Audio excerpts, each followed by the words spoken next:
Helen Rice escribió: la vida sin propósito es estéril.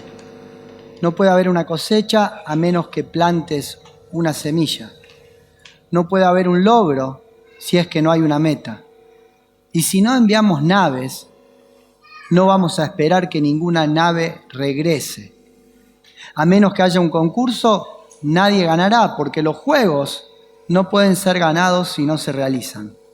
Y las oraciones no pueden ser contestadas a menos que sean presentadas. Todos nosotros tenemos metas, todos nosotros tenemos objetivos, sueños, todos tenemos propósitos, como dice la palabra de Dios, ¿no? Y los propósitos son en Él, son en el Señor. Ahora, para poder tomarlos, para poder llegar a ese objetivo, nosotros un día tenemos que empezar a caminar, tenemos que dar un primer paso. Quiero leerte en la palabra de Dios, en el libro de Josué, en el capítulo 14, versículo 6. Y dice así: los descendientes de Judá se acercaron a Josué en Gilgal. El kenicita Caleb, hijo de Jefone, le pidió a Josué: acuérdate de lo que el Señor le dijo a Moisés, hombre de Dios, respecto a ti y a mí en Cades Barnea. Yo tenía 40 años cuando Moisés, siervo del Señor, me envió desde Cades Barnea para explorar el país. Y con toda franqueza le informé de lo que vi. Mis compañeros de viaje, por el contrario, desanimaron a la gente y le fundieron temor. Pero yo me mantuve fiel al Señor, mi Dios. Ese mismo día Moisés me hizo este juramento: la tierra que toquen tus pies será herencia tuya y de tus descendientes para siempre, porque fuiste fiel al Señor, mi Dios. Ya han pasado 45 años desde que el Señor hizo la promesa por medio de Moisés. Mientras Israel peregrinaba por el desierto, aquí estoy en este día con mis 85 años y el Señor me ha mantenido con vida. Y todavía mantengo la misma fortaleza que tenía el día en que Moisés me envió. Para la batalla tengo las mismas energías que tenía entonces. Dame pues las regiones montañosas que el Señor me prometió en esa ocasión. Desde ese día, tú bien sabes que los anaquitas habitan allí y que sus ciudades son enormes y fortificadas. Sin embargo, con la ayuda del Señor, los expulsaré de ese territorio, tal como Él ha prometido. Quiero contarte primero lo que había pasado tiempo antes y hace relevancia lo que dice Josué acá en capítulo 14. 45 años antes, Moisés, que era el líder del pueblo de Israel, el que lo había sacado de la tierra de Egipto, cuando llega frente a la tierra prometida es la tierra que tenían que conquistar. Ellos salieron de la esclavitud y Dios le ofreció una tierra rica, una tierra que tenían que ir y conquistar. Cuando ellos llegan frente a esa tierra, Moisés, como estratega, manda a 12 espías a inspeccionar la tierra. Eso está en el libro de Números. La primera vez que se menciona a Caleb, a nuestro hombre de hoy, es en Número capítulo 13, versículo 6. ¿Por qué? Porque él es miembro o es parte de esta comitiva que va a inspeccionar la tierra. Es uno de estos 12. Ellos van por 40 días, dice la Escritura, conocen la tierra, investigan, ven lo que allí hay y vienen de vuelta a donde está Moisés y el pueblo de Israel. Y ellos comienzan a dar un informe. Todo eso está en Números capítulo 13, a partir del versículo 25, allí ves el informe que ellos le dan.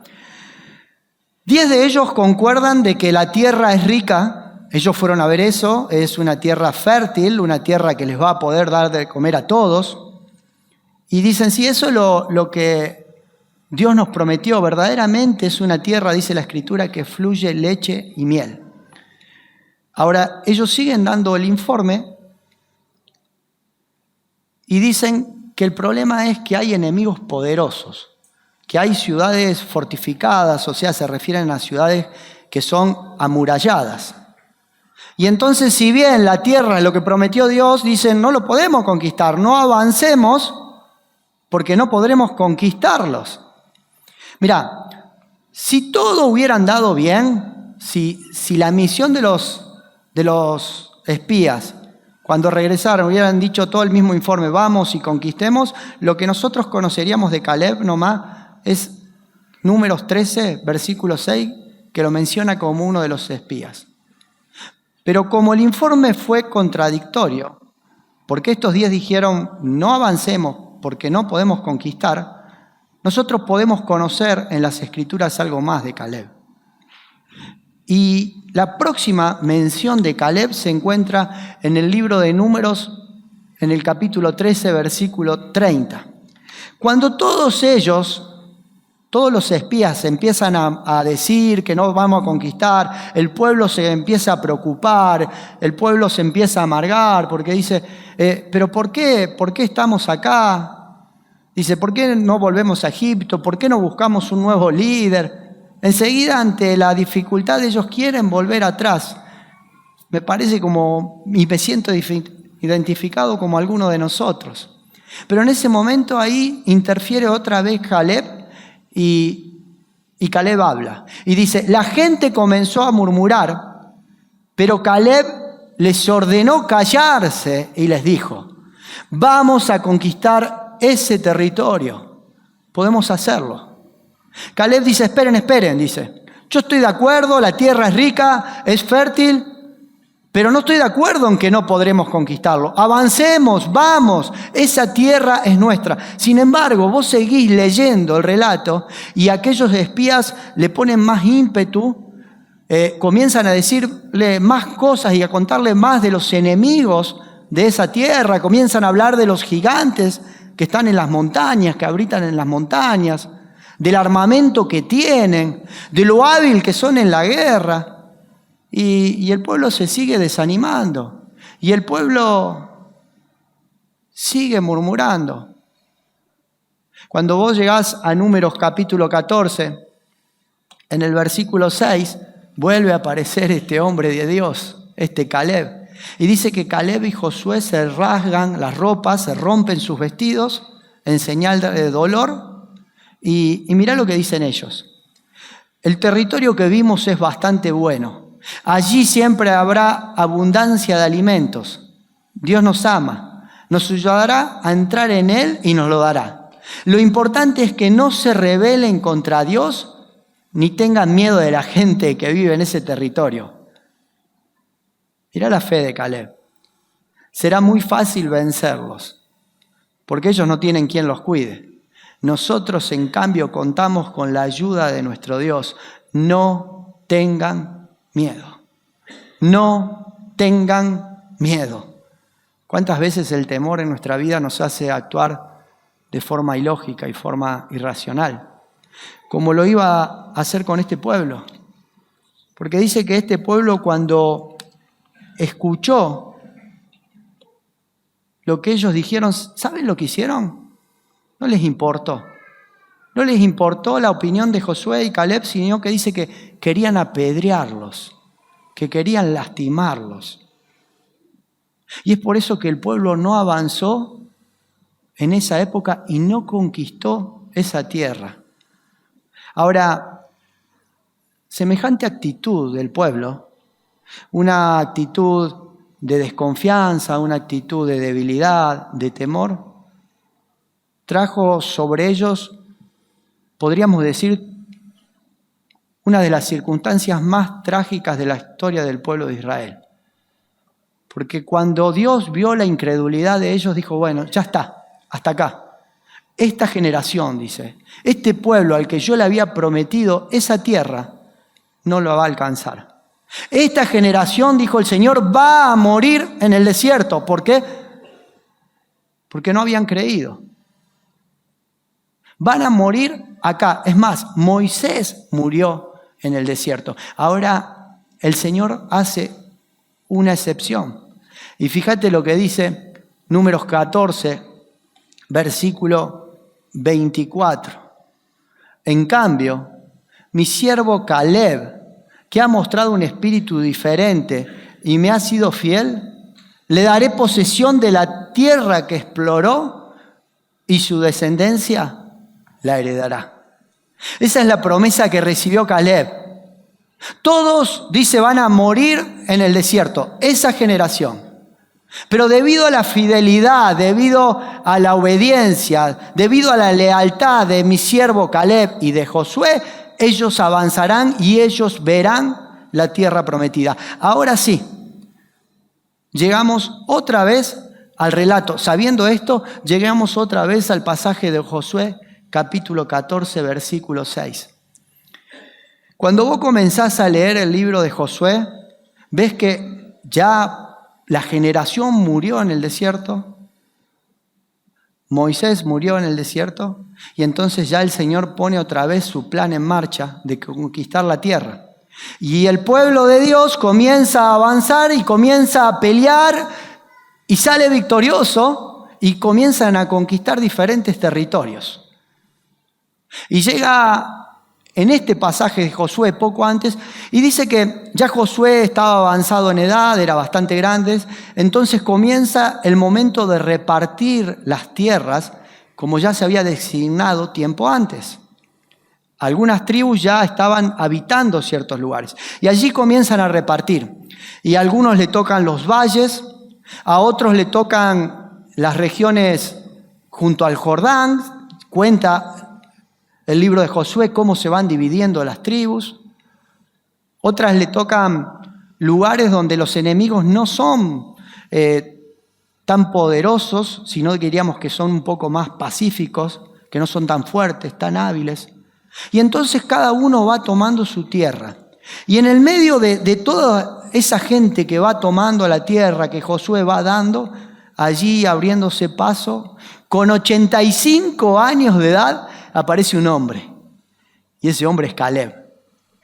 Y Caleb llega y se para delante de Josué y le viene a recordar la promesa que Dios le hizo por medio de Moisés 45 años antes.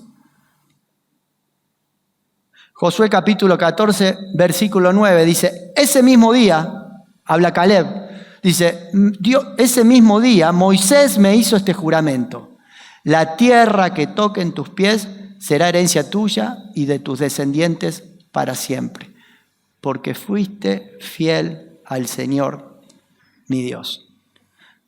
Caleb se acerca, lo mira a Josué y le dice, yo vengo a reclamar mi tierra. Yo vengo por la promesa de Dios. A Caleb no le interesaba los valles, a Caleb no le importaba quién era el enemigo, no le importaba las tierras junto al Jordán, sino que Caleb va a reclamar algo que estoy seguro que ninguno de los demás quería reclamar. Porque Caleb dice, yo quiero lo que es mío. ¿Y qué es lo que es mío? Ese monte. Yo quiero aquel monte. Nadie iba a reclamar ese monte, porque allá estaban los enemigos más peligrosos, porque allá estaba la tarea más difícil de cumplir, porque estaban los gigantes, los guerreros más hábiles, bien armados, las ciudades más fuertes. Y hay una generación joven, guerreros de 40, de 50 años y mucho más joven, y entre medio de todos esos guerreros aparece un hombre fiel a Dios, un hombre de 85 años, abriéndose paso y le dice, yo quiero la tierra que Dios me prometió. La palabra no dice por qué Caleb pidió con tanto énfasis esa tierra, lo que después iba a ser el monte de Hebrón. Lo que sí dice la palabra y cuenta es que en ese monte había se habían enterrado los restos de los patriarcas. Ahí se había enterrado a Abraham y Sara, a Isaac y Rebeca, a Jacobo y Lea. Y hasta ese entonces era el único lugar sagrado que tenían los judíos en esa tierra. Un lugar de sepultura. Y Caleb lo sabía. Caleb, el hijo de Jefone. Jefone, el cenezeo, dice la Escritura. O sea que Caleb no era un judío de pura cepa, un judío puro. Porque sus ancestros habían venido de las tribus de los cenezeos. Y vos cuando lees la historia, cuando este pueblo de Israel comienza a conquistar y avanzar, dice, echan a los heveos, echan a los jebuseos y echan ¿a quién? A los cenezeos. O sea que los ancestros de Caleb eran parte de esas tribus que vivían en la tierra de Canaán. ¿Cómo fue a parar la familia de Caleb al pueblo de Israel? No se sabe, la Escritura no lo dice. No sé si llegaron sus abuelos, sus tatarabuelos, su padre, pero llegaron a ser parte de ese pueblo. Y lo que sí sé es que cuando Caleb se empapó con la historia del pueblo de Dios, cuando él conoció al pueblo de Dios, cuando él conoció a Dios, a Jehová, al Dios santo de ese pueblo, él le entregó toda su vida y todo su corazón a ese Dios. Y él se enamoró de ese Dios. Y es por eso que él fue y reclamó el monte, el único lugar santo para ese pueblo. El único lugar santo fue reclamado por Caleb. Quiero ver juntos unas cuantas lecciones que a mí me da Caleb y que yo quiero poner en práctica en mi vida. Mira, lo primero que puedo ver en Caleb es que él tenía un objetivo claro. Vos fijate que dice siempre, por muchos años, él pidió una cosa. Él pidió el monte. Él quería conquistar esa tierra que habían pisado sus pies. Él sabía muy bien lo que quería y lo que le convenía. Él sabía muy bien cuál era el objetivo que tenía por delante. Lo mismo debe pasar en nuestras vidas. Es necesario que vos y yo sepamos qué es lo que nos conviene.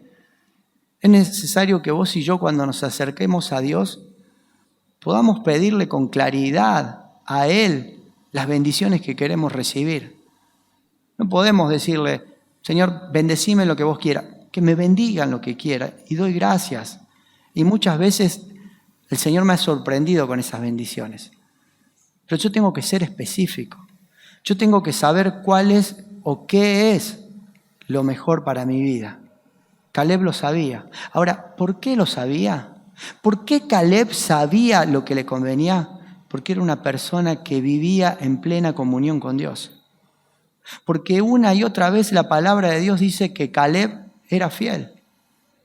Caleb amaba a Dios y el Señor le había revelado lo que era mejor para su vida. Si nosotros tenemos este tipo de vida, si nosotros tenemos este tipo de amor, esta comunión, si nosotros somos capaces de conocer las promesas de Dios para nuestra vida, no tengas duda de que te vamos a tener bien en claro qué es lo que nos conviene.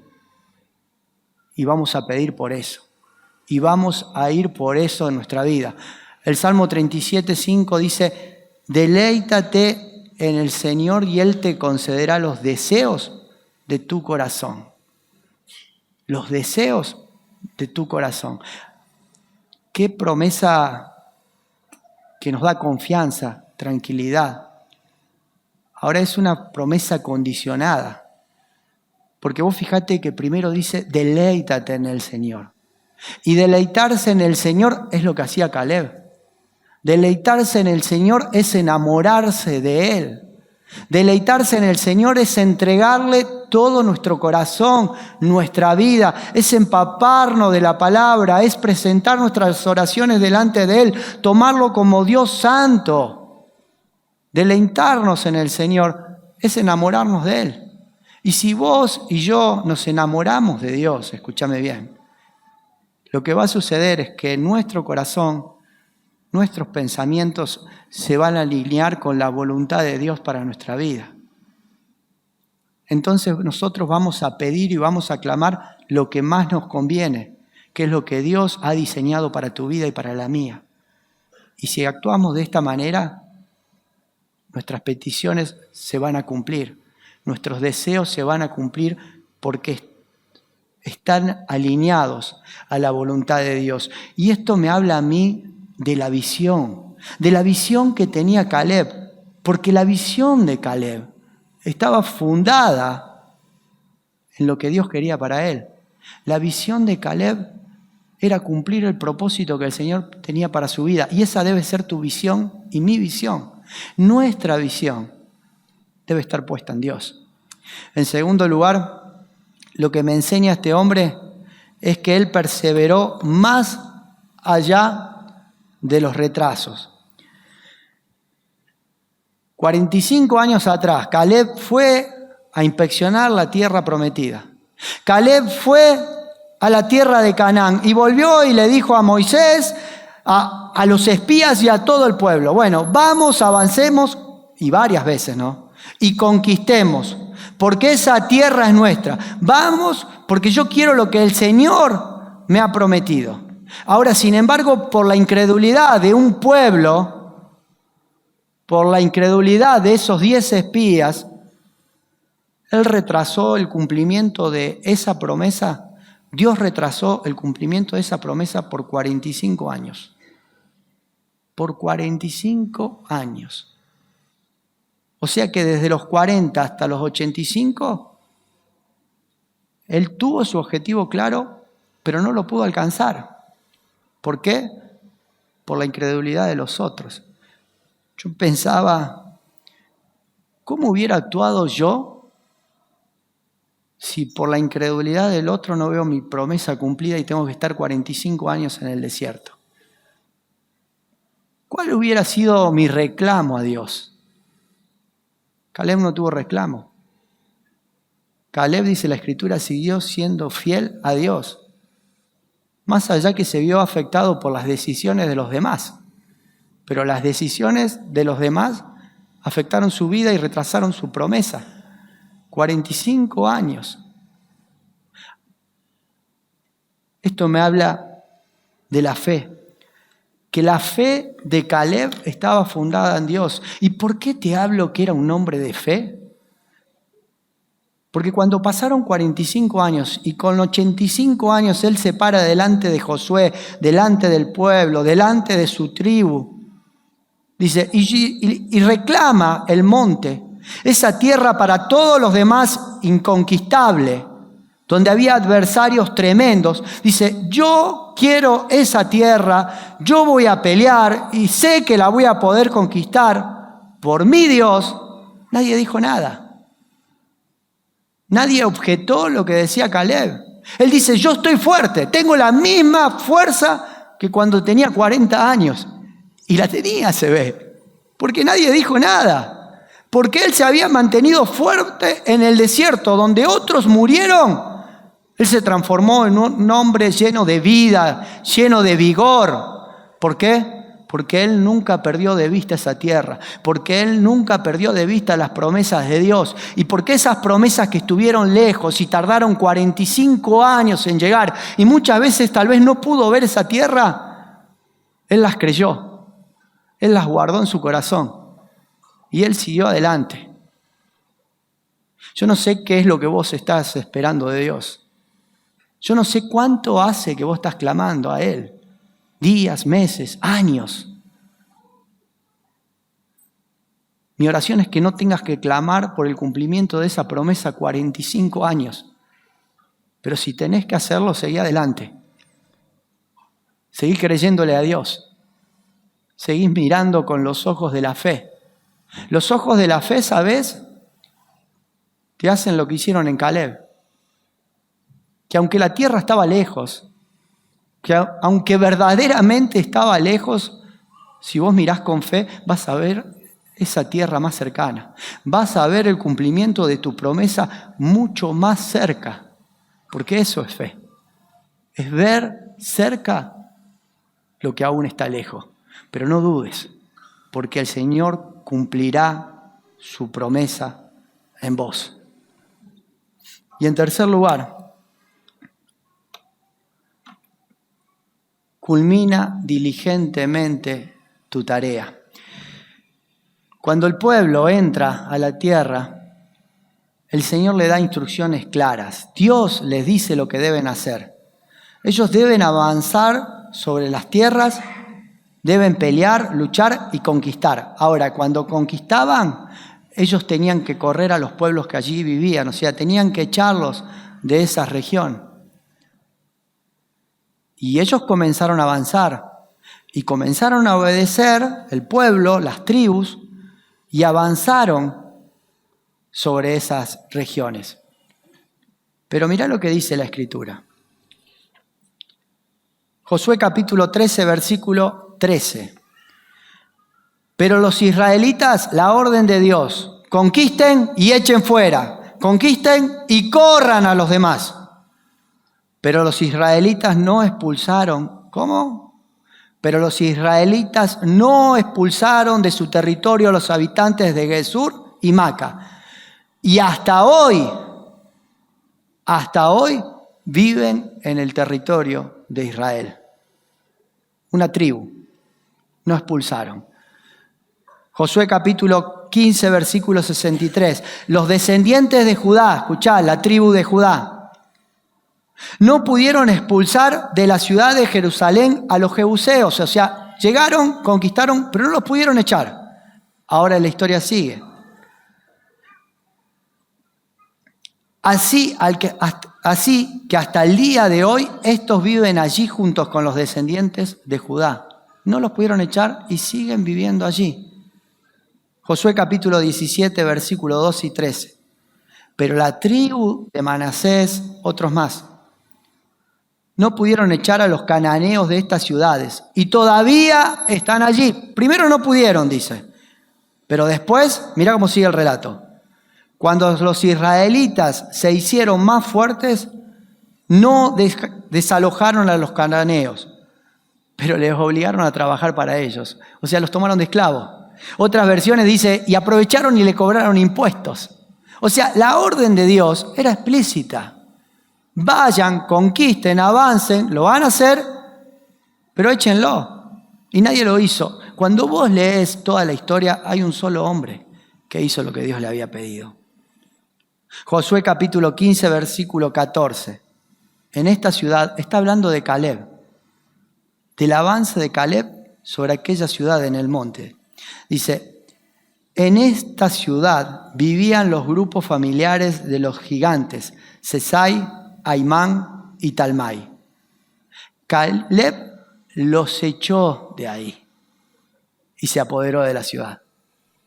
El que tenía la tarea más difícil de todos, el que tenía la ciudad más fuerte, los guerreros más complicados, mejor armados, los gigantes, la tarea más difícil era la de Caleb. Ahora, el único que cumplió diligentemente su tarea, tal cual como el Señor se lo pidió, el único que obedeció, ¿quién fue? Caleb. Caleb. Y esto a mí me habla de la confianza de este hombre. ¿De dónde estaba puesta su confianza? Y su confianza estaba puesta en Dios. Yo no sé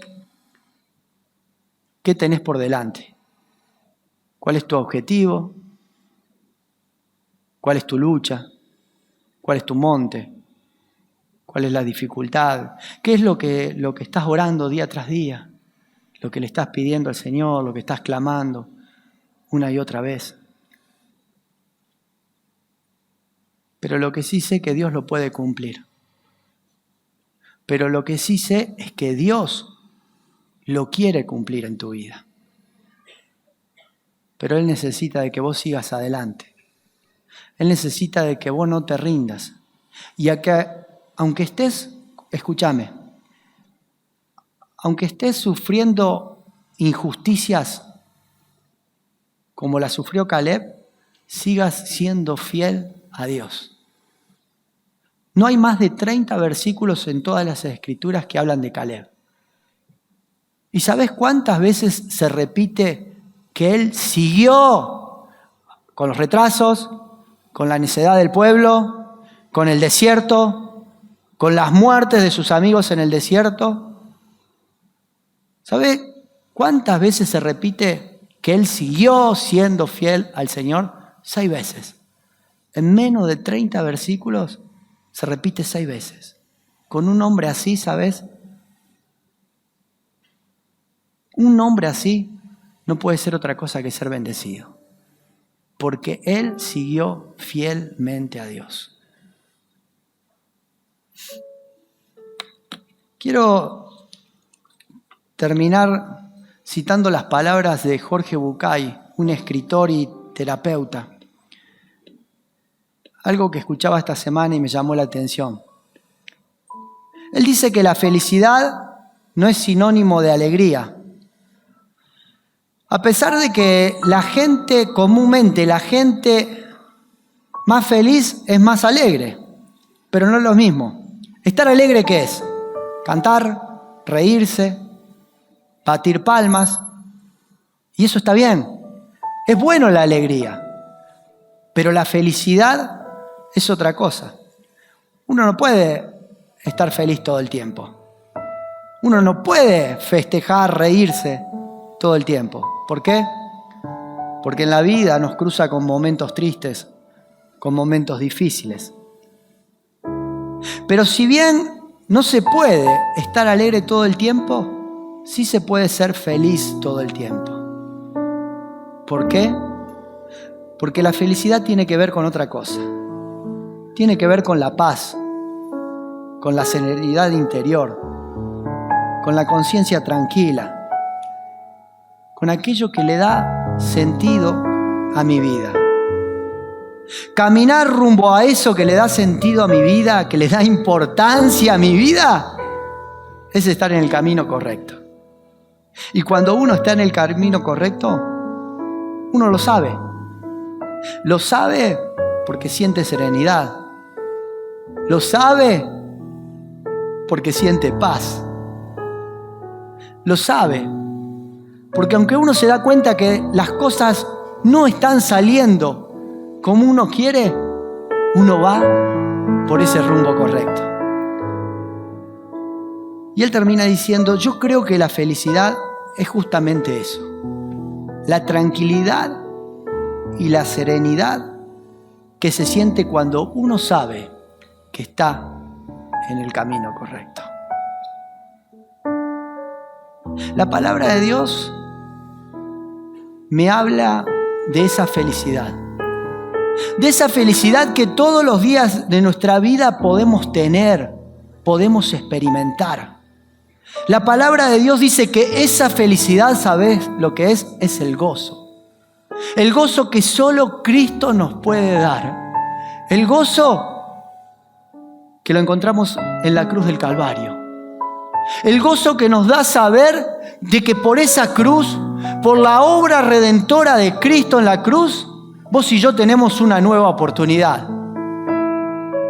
Romanos dice que Dios muestra su amor para con nosotros en que siendo aún pecadores, Cristo murió por nosotros.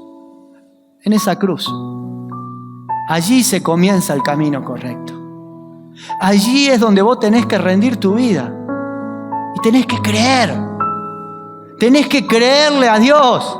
Tenés que creer que Cristo murió por vos. Y que en esa cruz la sangre de Jesús puede lavar tus pecados. Pero para eso tenés que abrirle tu corazón. Y tenés que comenzar a transitar ese camino que transitó Caleb. Ese camino que estamos transitando muchos de nosotros. Y que más allá de que hay problemas, hay dificultades, hay dolor,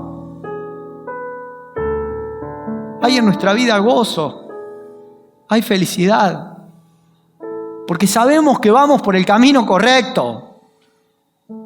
El camino que nos lleva a la misma presencia del Señor. Y es el lugar que el Señor te ofrece a vos en esta noche. Que te puedas ir de acá con la paz, con la serenidad de que vas por ese camino y que te espera el Señor en el mismo reino de los cielos. Pero depende de vos. Depende de que hoy abras tu corazón y elijas vivir con Cristo. Cerrá tus ojos.